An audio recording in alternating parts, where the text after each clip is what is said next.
Ave Maria Puríssima, sem pecado concebida. Vamos continuar nossas catequeses. Agora falando sobre a parte, continuando o quarto artigo do creio, a parte em que Jesus Cristo foi morto e sepultado. Nós dividimos esse artigo, como eu já disse, porque é um artigo bem extenso e próprio para nos dar contrição de alma. Na primeira parte falamos da crucifixão de Cristo em específico, sobre Pôncio Pilatos, os aspectos históricos, mas também os aspectos físicos da paixão e as profecias que predestinavam essa paixão. Agora vamos falar da realidade de Cristo morto e sepultado e também do valor que isso tem para a salvação de nossa alma. Em nome do Padre, e do Filho, e do Espírito Santo. Amém. Ave Maria, cheia de graça, o Senhor é convosco. Bendita sois vós entre as mulheres, e bendito é o fruto de vosso ventre, Jesus. Santa Maria, Mãe de Deus, rogai por nós, pecadores, agora e na hora de nossa morte. Amém.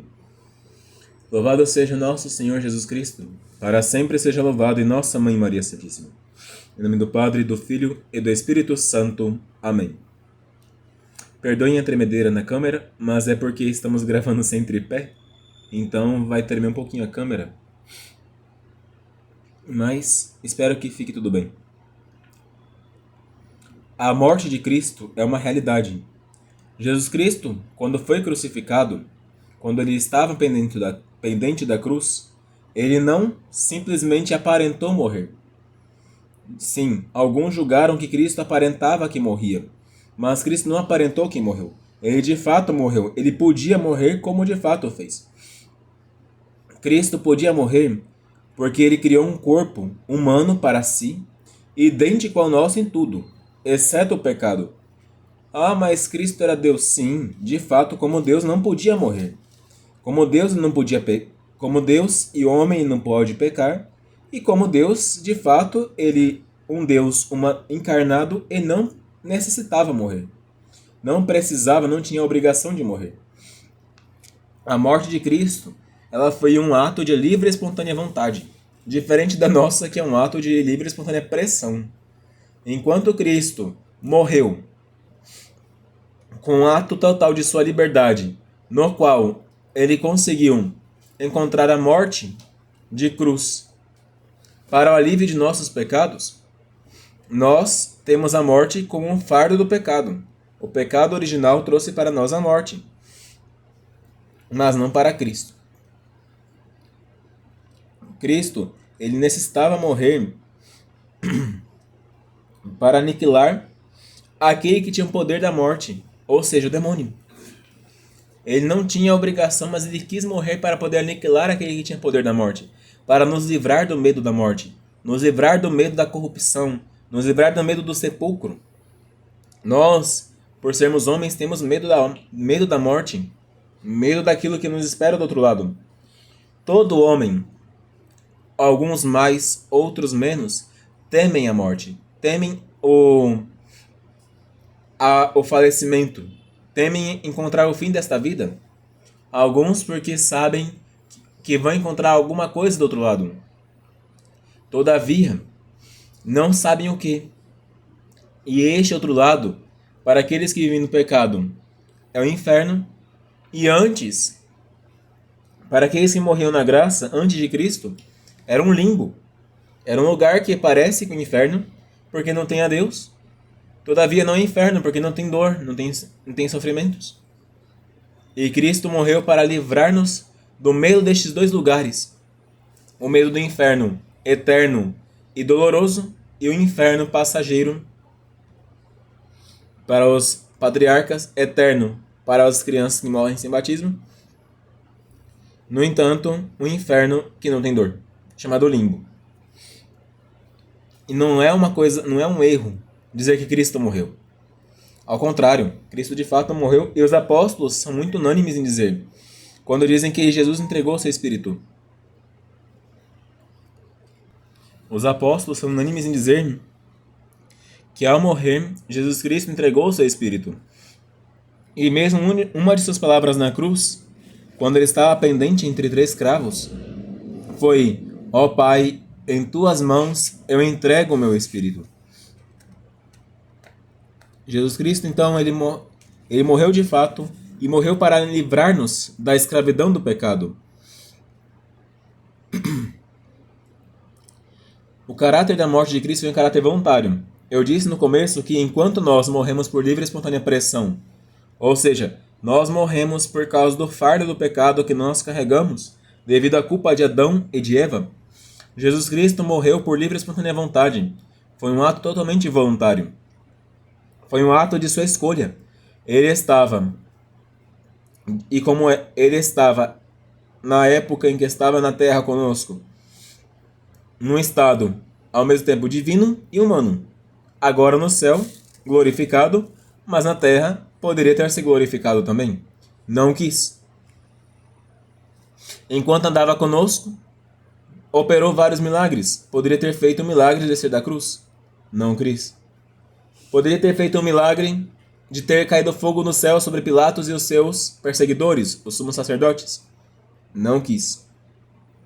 Poderia ter feito imensos e outros oportunos caráteres de sua própria salvação. Não quis. Assim sendo, a morte de Cristo foi um ato totalmente voluntário. Ele mesmo dizia: eu dou a minha vida para depois tomá-la de novo.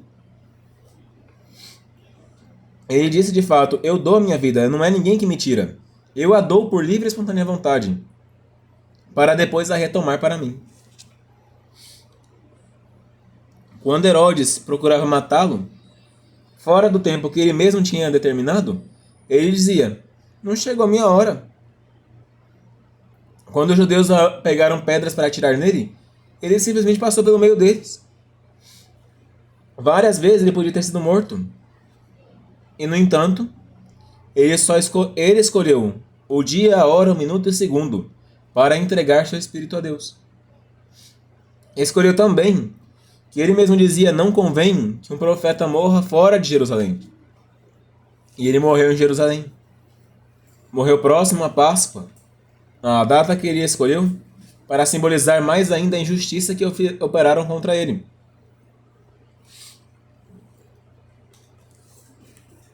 E a sua morte na cruz não foi outra coisa, senão justamente a morte por causa do amor. O amor que nutria por nós. O amor de querer ver nossa salvação, a nossa redenção.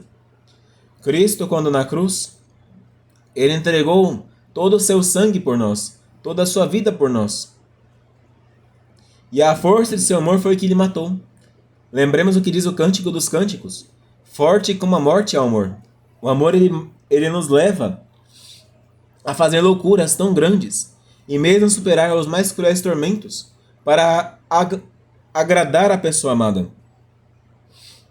Quando vemos uma comparação, quando vemos uma pessoa que ama a outra, os esforços que ela faz, a vida que ela muda, corrige, os assombros que ela sobe e desce, tudo aquilo que ela sofre para poder satisfazer e dar prazer à pessoa amada.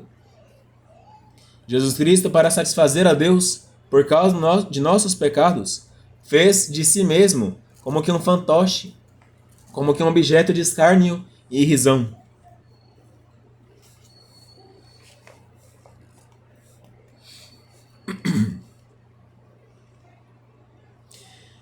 E nós devemos meditar com frequência as dores e sofrimentos de Cristo e sua morte por causa de nós. Por dois motivos. Primeiro, para encher-nos de confusão. Sim, encher-nos de confusão porque, afinal de contas, nossos pecados, mesmo os mais ínfimos, não estou dizendo só os pecados mortais. Quando nós falamos de pecado, não é um pecado mortal simplesmente, não é o pecado de idolatria, não é o pecado de fornicação, não é o pecado... Estes são os de menos. Jesus Cristo morreu por todos os pecados. Todos, inclusive. Porque todos os pecados são ofensa a Deus. Não somente os mortais, mas também os veniais, mesmo as próprias imperfeições nossas. As mínimas imperfeições foram a causa da morte de um Deus. Nós enchemos-nos de confusão, devemos encher-nos de confusão, quando nós vemos que, por causa de por causa de uma mentira jocosa, uma piada que nós fazemos, nós causamos a morte de um Deus. Por causa de algumas coisas dessas pequeninas, nós causamos a morte de um Deus. A morte de um Deus crucificado. Assim sendo, devemos olhar para este Deus crucificado, para este Deus morto na cruz, e encher-nos de confusão e arrependimento por causa daquele crime que nós cometemos, o crime do deicídio. E cada vez que nós recaímos, encher-nos cada vez mais de confusão e de dor, porque nós ainda estamos operando este crime cada dia que passa. Não é para encher-nos de desespero, encher-nos de confusão e arrependimento.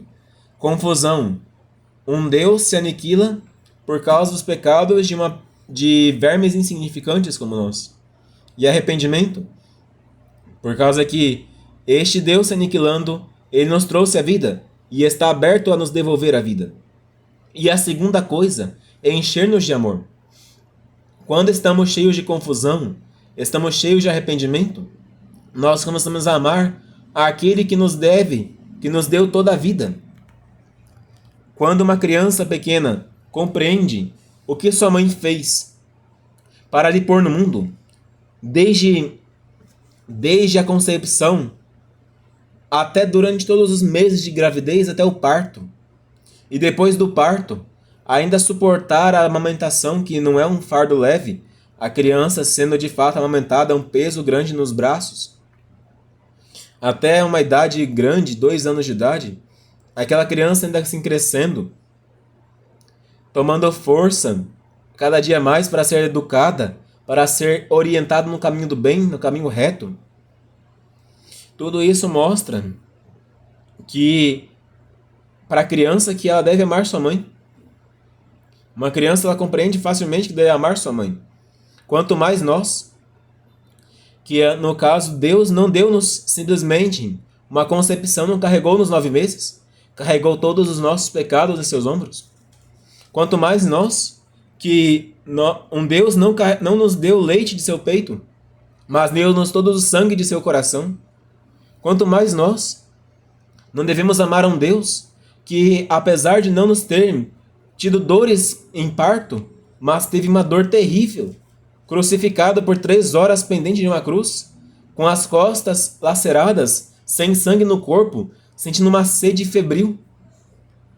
Quanto mais nós não devemos amar a este Deus que tem uma dor tão horrível por nós.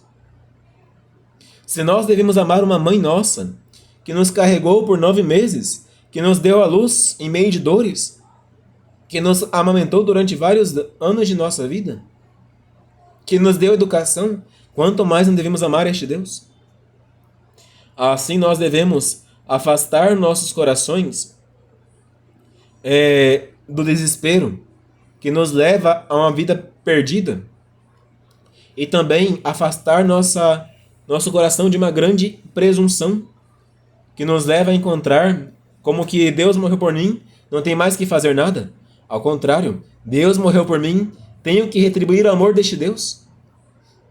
Repare numa criança que não ama sua mãe. De novo o exemplo da mãe, aproveitando o exemplo. A criança que ela não compreende a dor de sua mãe, na hora que ela crescer, abandona sua mãe e vai embora. E deixa sua mãe à revelia, sem cuidado, sem atenção, sem o mínimo de conforto para ela. A criança que compreende o amor de sua mãe e a ama de volta, ela faz tudo para que sua mãe esteja bem de vida.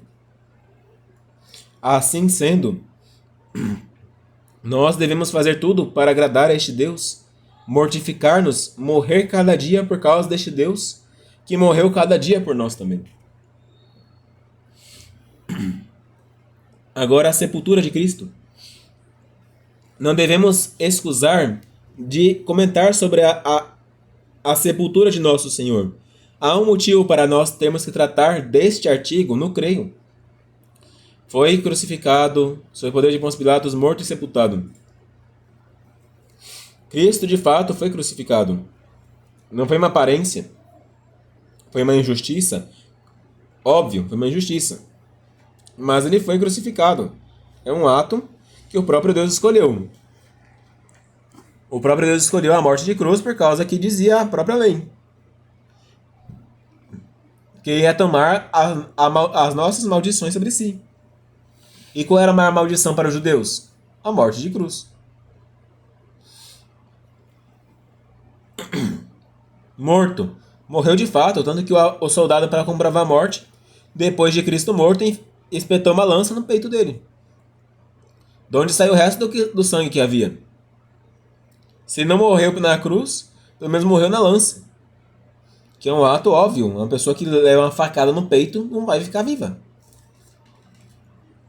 E a sepultura de Cristo serve para corroborar e dar ênfase à ressurreição de Cristo. E à sua morte mesmo. Quando nós vemos uma pessoa morta, a gente não deixa o cadáver ali boiando no nada.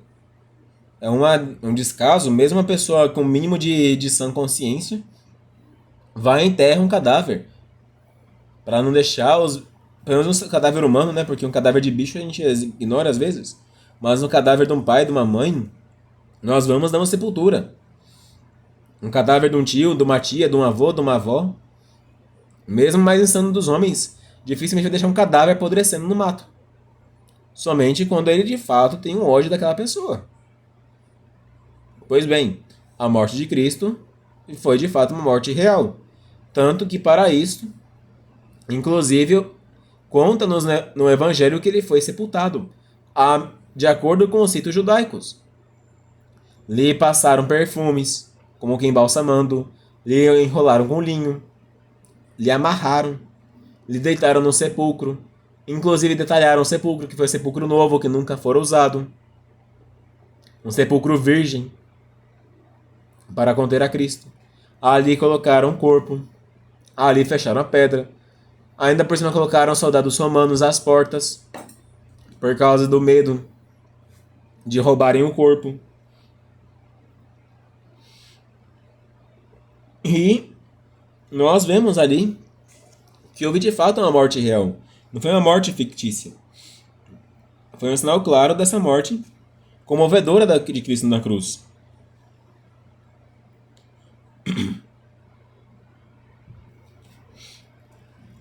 Quando dizemos que Cristo foi morto, só para recordar porque eu havia esquecido de comentar, não quero dizer que a sua morte foi a morte de separar a divindade de Cristo, não. A morte humana é a separação da alma do corpo. Quando a alma é separada do corpo, ali de fato houve a morte. Em Cristo houve a separação da alma, de seu corpo. Mas não houve a separação da divindade, nem da alma de Cristo e nem muito menos do corpo de Cristo. Em ambos está a plenitude da divindade. A diferença é que a alma fora sacada do corpo.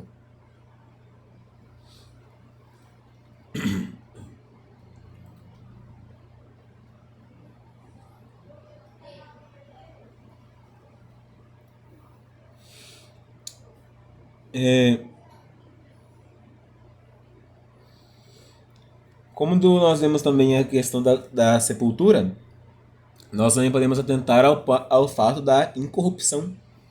A glória da incorrupção.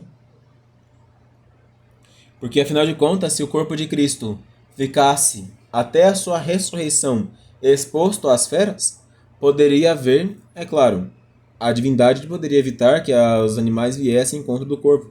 Mas, se ficasse o corpo ali exposto, poderia haver animais, pessoas que fossem lá e destruíssem o corpo. Como, por exemplo, fariseus com raiva desmembrassem os membros, jogassem, espalhassem pelos cantos.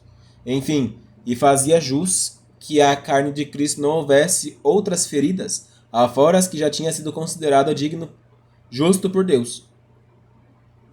Então não era para haver mais, entendeu? Mas sim o essencial, sem que os fariseus, os saduceus pudessem operar alguma outra coisa, como esquartejamento, sem que feras pudessem ser soltas sobre o cadáver para consumi-lo, e enfim, então era necessário também a sepultura do corpo morto de Cristo.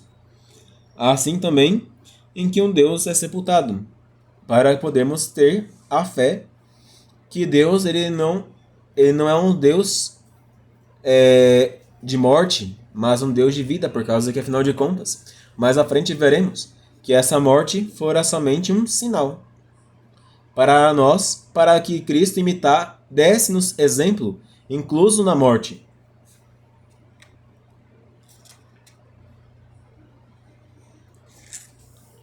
Nós devemos todos, fiéis, meditar sempre neste mistério valoroso da paixão. É um grande mistério. Nós devemos meditá-los com profundidade, com zelo, olhar para este Deus crucificado e adorá-lo constantemente. Não somente quando vamos à igreja, mas em casa, no trabalho, sempre darmos uma olhadinha e pensar sempre em quem sofre. A dignidade de quem sofre. Nós vemos quem está na cruz.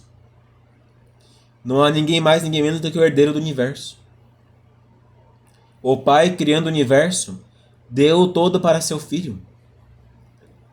Ao Filho do Rei será dada justiça. Por justiça, tudo que foi criado pertence ao Filho.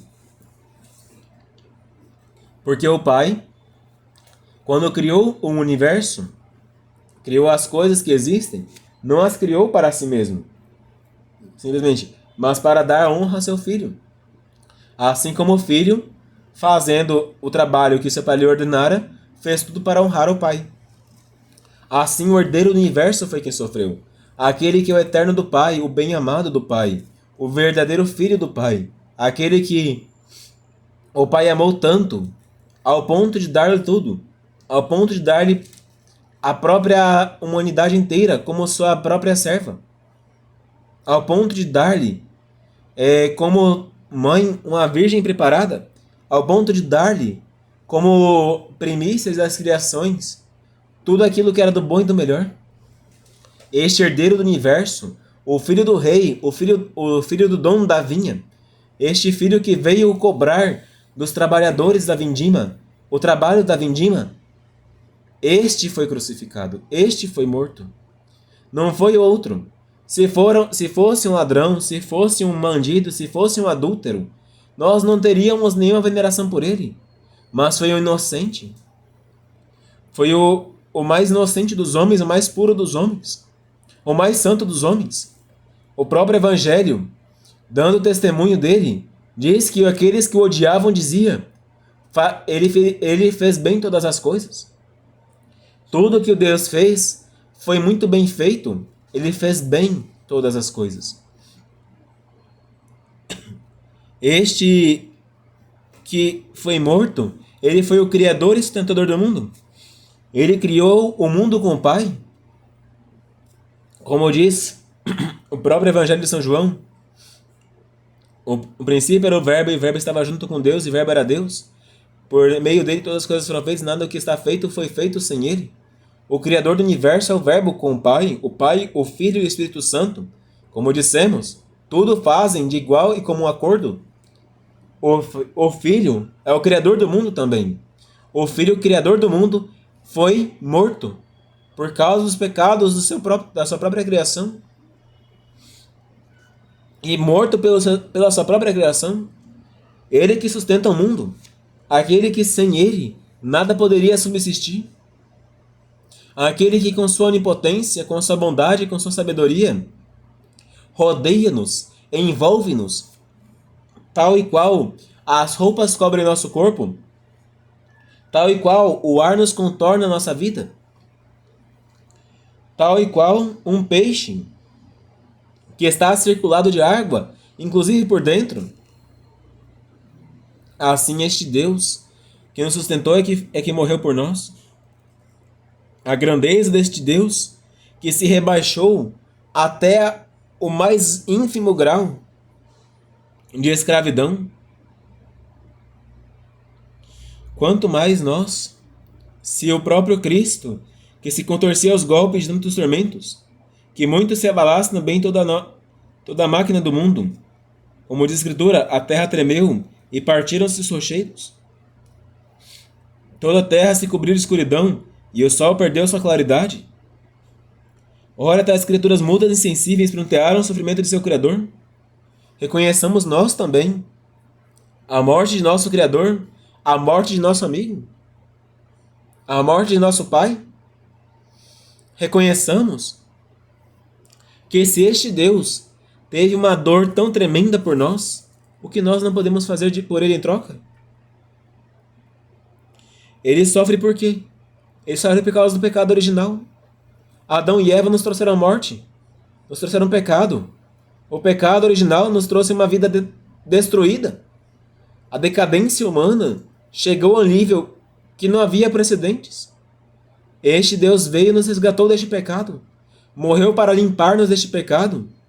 Se não fosse por isso, ainda estaríamos manchados, com uma crosta que não sai nem com água sanitária. Morreu pelos crimes de todas as gerações. Cristo morreu pelos pecados dos homens passados, sim. Abel, Caim, inclusive Caim, mesmo que não tenha aproveitado os frutos da paixão, Cristo morreu por seus pecados.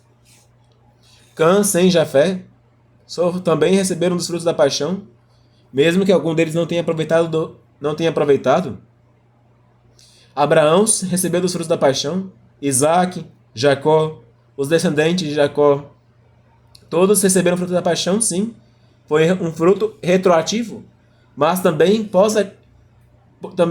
é ultra temporal, porque chega até nós os frutos da paixão. O sangue de Cristo derramado, o sangue de um Deus, ele apagou todos os pecados do mundo. Ele chega a todas as gerações e faz bem a todos que o temem.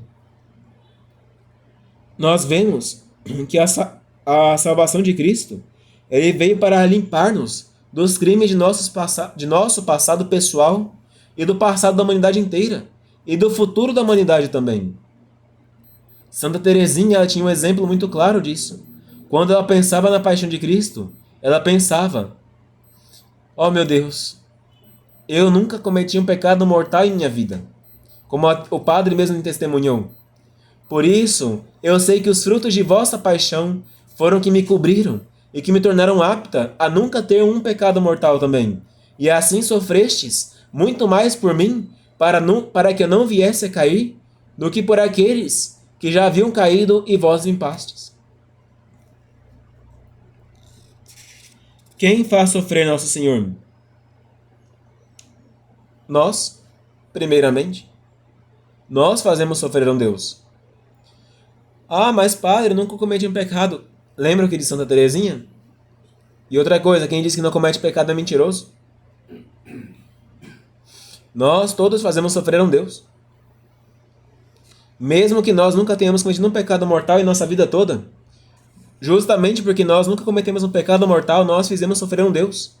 Porque se não fosse o fruto da paixão, não teríamos tido força para nunca cometer um pecado mortal.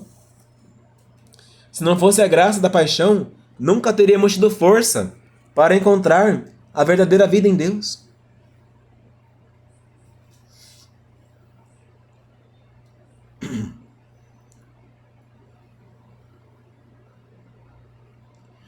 Mais ainda, aqueles que tornam a cair no pecado, os reincidentes. Aqueles fazem muito mais sofrer a Nosso Senhor, porque estes receberam o fruto da paixão, reconhecem o fruto da paixão, se confessam, mas não querem mudar de vida. E no lugar de melhorarem, afundam cada vez mais. Estes fizeram muito mais sofrer a Cristo e fazem até mais ainda hoje, porque calcam aos pés o sangue deste Deus. E os cristãos pecadores também. Nós somos como pecadores, por sermos batizados, piores do que os judeus. Se nós, cristãos batizados, nós fazemos uma vida de pecados terríveis.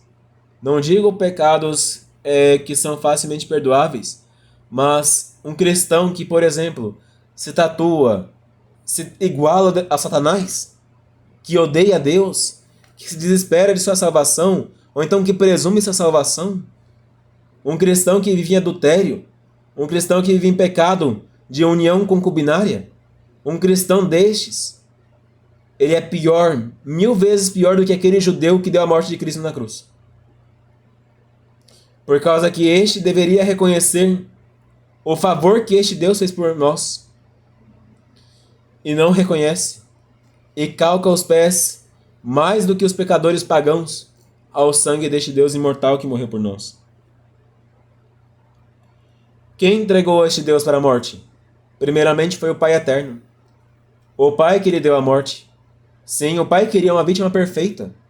O Pai queria uma vítima inigualável, um cordeiro sem mancha. E este cordeiro não podia ser um cordeirinho terreno. Não podia ser um bicho, tinha que ser o próprio filho dele. O verdadeiro Abraão, que ofertou o seu Isaque para a nossa salvação. O Pai o ofereceu para si mesmo, para que a morte de Cristo pudesse trazer-nos verdadeira reconciliação com Ele.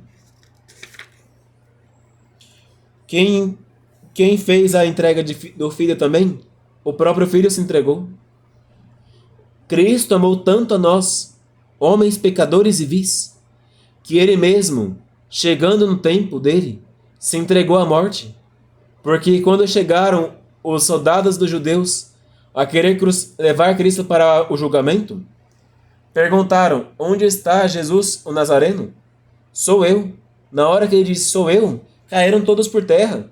Neste momento poderia ter caído também o fogo do céu, como Elias fizera cair fogo do céu sobre aqueles que o perseguiram. Mas não. Ele entregou-se como um cordeiro sem mancha para a crucifixão.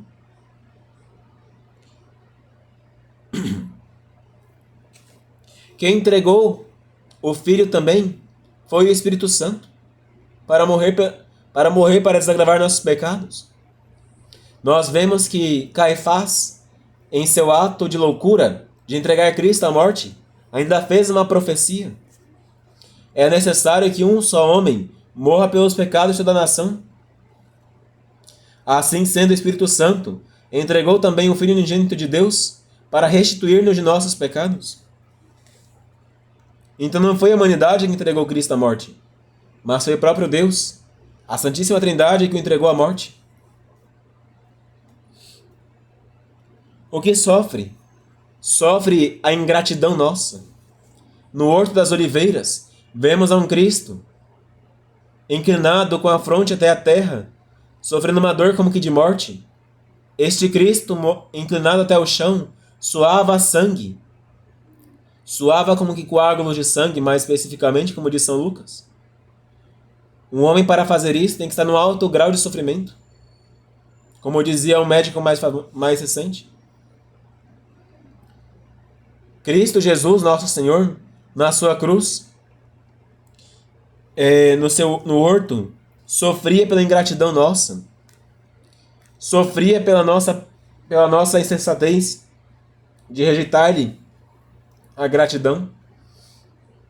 Sofria porque via que quantos e quantos não veriam jamais uma catequese dessas que os senhores têm.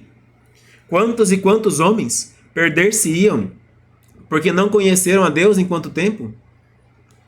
Quantos e quantos homens? Quantas mulheres? Quantas crianças? Que ele amou tanto as crianças, não encontrariam a verdade evangélica e estariam então dispersas, entregues às sombras da morte, apesar de sua morte dolorosa? No corpo, as maiores dores que se pode encontrar nessa terra, nós vemos mesmo entre os mártires tiveram consolação. Nós vemos aqueles mártires que estavam ali sofrendo, eles estavam sendo chicoteados, lacerados, assados vivos, grelhados em touros de bronze. E estavam felizes porque Deus os consolava. Como um São Lourenço, que sendo grelhado como se fosse uma carne de assar, ainda conseguia brincar em seu suplício. Cristo nem isso teve de consolo. A sua morte foi tão ignominiosa que Deus o abandonou. Eli, Eli, lema sabachthani. Meu Deus, por que me abandonaste? Seu corpo foi entregue a dores tão atrozes que mesmo médicos modernos, eles não conseguem encontrar um homem que suportaria metade das dores que Cristo sofreu. Desde a noite que foi pego pelos judeus, em que foi chicoteado, batido, sufocado, açoitado, cuspido. Passou uma noite inteira em claro. Encontrou depois um pretório, onde foi açoitado por bastões. Depois por látegos chumbados por pontas de espinhos. Por soldados que eram fortes, robustos, não por franguinhos. Nós vemos a cruz.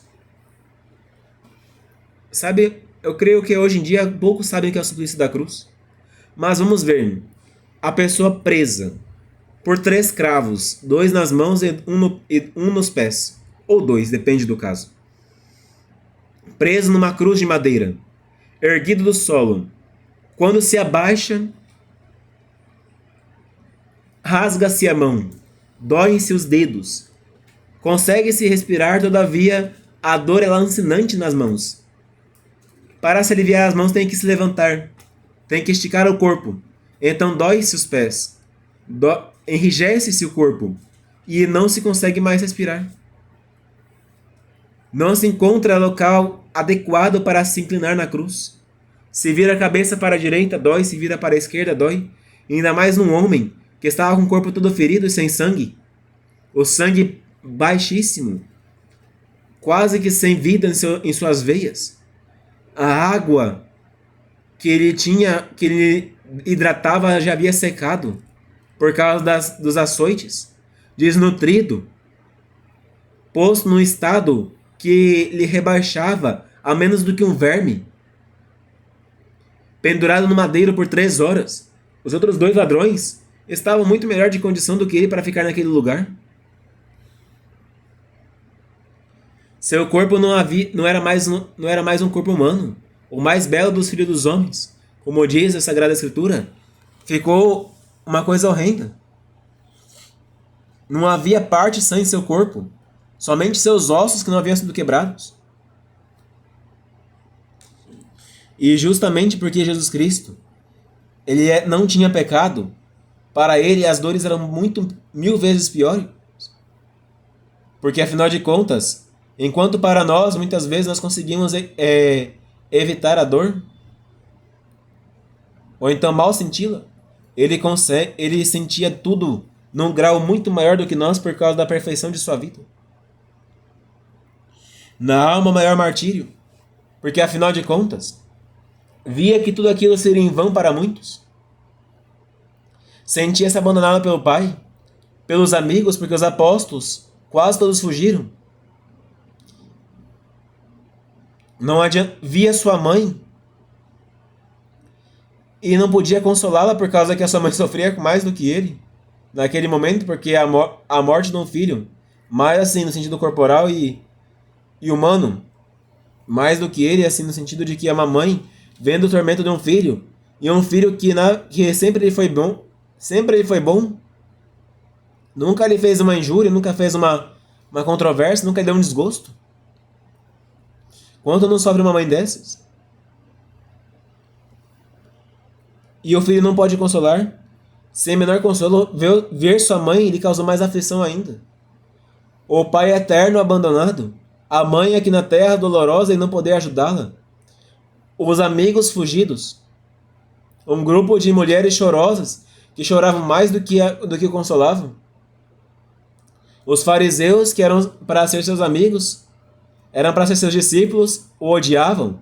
Os soldados romanos não estavam nem aí, bebendo e dando-lhe bofetadas.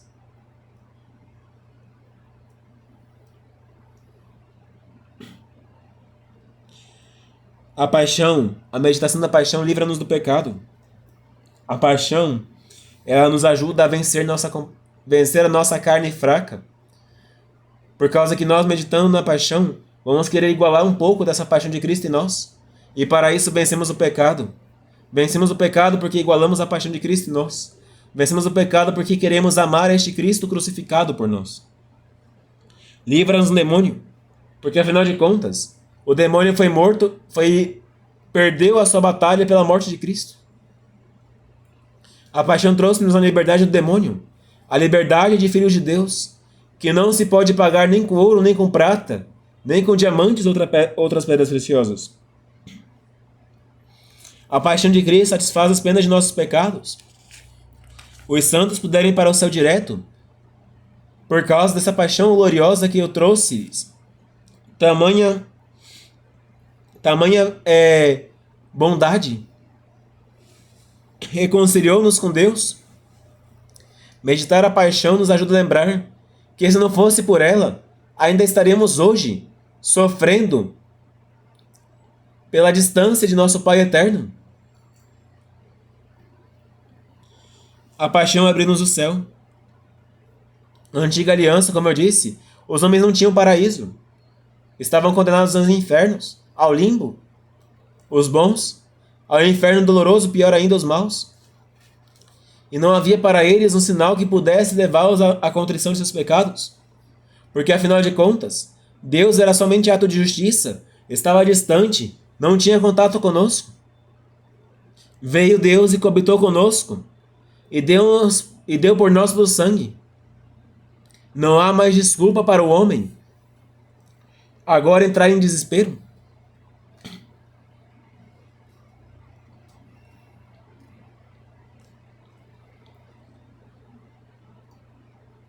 Próxima catequese terminaremos este 4º artigo e falaremos no começo do 5º também. Já está ficando comprido o vídeo.